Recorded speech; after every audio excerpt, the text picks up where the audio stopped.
all of this can only be paid for by making sure that we have a strong economy. Would people be sent from... Well, I mean, Rwanda is a different country of Congo, isn't it? It's a different country. Yes. It is. Yes. Definitely. You're saying if they come from a war zone in Congo, would they then be sent to Rwanda? Clarifying, we will move on after this, and is asking you to apologise. There will be no apology because you still maintain you think you could have been the victim of a pickpocketer whose level of incompetence is that they get hold of your wallet and then take nothing from it. Yes, I could have been. I'm not speaking this debate today because I love smoking, although I have voted against every single smoking prohibition. This is not the final stage that the health police want to push. They are the health police. They are the health police. I don't think it's unreasonable to ask first-time voters to produce some evidence of identity.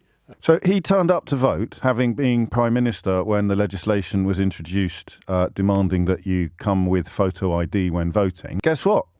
He didn't have any photo ID with him, so he was prevented from casting a vote.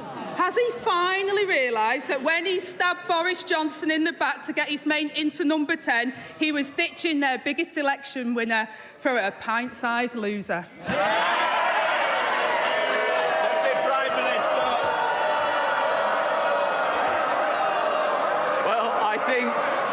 I think that... But those pesky peers in the House of Lords, predominantly Labour, and Labour MPs and Sir Keir Starmer in the House of Commons are continuing to block any attempts that we make in order to get this Rwanda policy off the ground. Measures to make sure we have that effective plans. You abstained in the Rwanda vote, didn't you? In no particular order. Tractor porn, drug abuse, a conviction for paedophilia, breaking parliamentary rules on paid lobbying, groping, misleading Parliament, flashing at staff, tantrums because they weren't given peerages, eating camel penis. What's your answer to them? Thank you. Country, constituency, and then party. Next question, please, Richard. What? Sorry. No, next question. What do you say to your colleagues I've given the answer, Beth, who feel really let down this morning? I've given my answer. Beth, but there's no evidence at all that if you get to net zero CO2 emissions, that all of a sudden the power of the sun, the power of the sea, the power of volcanic activity is going to stop? Ask Richard a question. What's your science background?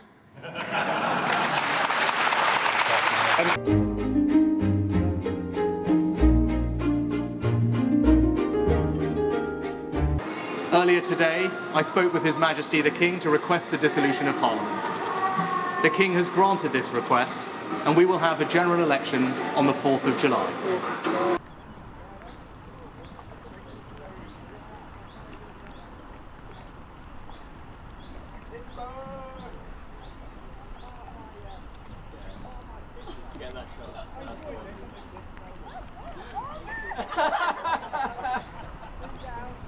For the very first time in this election, it's Sunak versus Starmer, the ITV debate. When you said you get them down, 7.2 million, they're now 7.5 million. I'd like you to explain how they're coming down. Because they were coming down from where they were when they were higher. 7.2. And they're now on their way down. They are down, right? Yes, because the NHS was impacted by industrial action. And if it wasn't for that, 500,000 appointments would have been saved. So it's somebody else's fault. The Labour Party's policies will mean all your taxes are going to go up by thousands of pounds. They are going to put up your taxes by £2,000. That's a lie. By £2,000 per working household. Penny, your government have raised taxes to the record level in 70 years. Yeah, the last we Parliament, have, and we've hated putting taxes up. The only party on this platform that is going to cut your taxes is the Conservative Party. A vote for any other party will increase your taxes. Higher taxes, higher taxes, higher taxes, higher taxes, higher taxes, higher taxes, and higher taxes. Keir Starmer is going to put your taxes up by £2,000. £2,000. £2,000. £2,000. Independent Treasury civil servants have costed Labour's policies, and it's £2,000. Today, Labour brandished a letter from the Treasury's top civil servants saying civil servants were not involved in the production or presentation of the Conservative Party's document, Labour's Tax Rises. The fifth manifesto that promises cuts to net migration? Because of the record of this Prime Minister. So we've had... enough, that's fine. My dad was a toolmaker. My mum was a nurse. My dad worked in a factory. He was a toolmaker. My mum was a nurse. My wife works in the NHS. My mum was a nurse. My sister was a nurse. So the DNA, it runs through my DNA. My dad was a toolmaker. He worked in a factory. It's true. My mum was a nurse, and actually we couldn't make ends meet, which actually isn't a laughing matter. It's another fantastic day on the campaign trail. Everyone's feeling really good. No, they're not really. Yesterday was a pretty shit day. You seem very fired up, and yet you're giving up your political career. Is that something to do with the fact you don't think there's going to be a job in government? There's no chance of getting it? No. When you have a football team and you've got someone who's an old warhorse, you put them out to grass. Sophie, Grant Shapps Take the is call. phoning me. Take the call. Okay, here we go. To get it up, but he's going to take it now. Hello, Grant Shapps. You're live on Sky News. I'm in the studio with Sophie Ridge. Have you just seen that you're about to lose your seat, according to the Sky News YouGov projection? He just put the phone down on me. With criticism of his decision to leave D-Day commemorations in France earlier than other political leaders. The Prime Minister departed after ceremonies honouring British and Allied troops who died during the Second World War. That meant he was absent when a second event took place in the afternoon, while other world leaders were in attendance. To see you. Very nice to see you. Hey, sorry to I'm have well, kept thank you. you. No, not at all. I know you've been in Normandy. Yeah, it all just ran over. It Of was course. incredible, but it just ran over everything. I'm sure it was So apologies for keeping you. No, not at all. I'm sure it's a powerful trip. I mean, so pertinent as well this year, you know, considering what's happened in Ukraine. Yeah, which and, I haven't seen you know, President Biden's remarks, but I think that's kind of the echo, I think, what he yeah. said. Did you get to meet any of the veterans, or were you? Oh, no, did you gosh, just lots. have to do the ceremonial? Oh my God, lots. Over yesterday Okay, and yeah. today.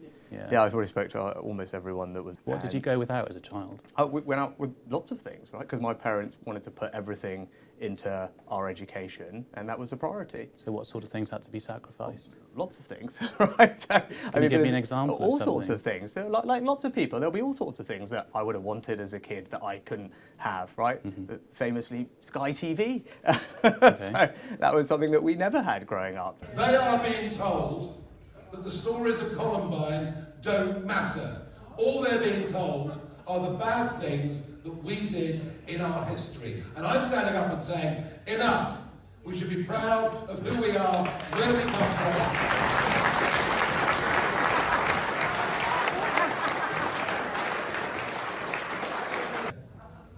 Leslie Lilly, candidate for Southend, East and Rochford, who said of migrants on small boats, more scum entering the UK, I hope your family get robbed, beaten or attacked.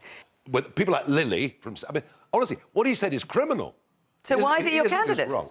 I have no idea why this man... You are the leader. I wasn't. Quick, straight question. I'm assuming you both believe voters deserve honesty, yes? Well, you can say it out loud if you want, if you actually believe Go on, be honest. It's a bit tragic, isn't it, that you can't refer to a 14-year record and be positive about the future when coming into a general election. I know you talked about dealing with COVID, but of course the former Prime Minister that we heard from last night was given a police caution because of his behaviour during COVID. You gave money to Conservative cronies. The other Prime Minister, former Prime Minister you mentioned there, David Cameron, famous for austerity and cutting public services. And perhaps the most damning fact of all is wages have been stagnant the whole time. We now have about the same amount of money in our pockets as we did in 2010. So I think we do have a positive story to tell, Matt, and I think I've set some of that out with COVID and getting inflation down. Mel, actually, why don't you tell us what you're most proud of in your job the past couple of years in working pensions? What have you done?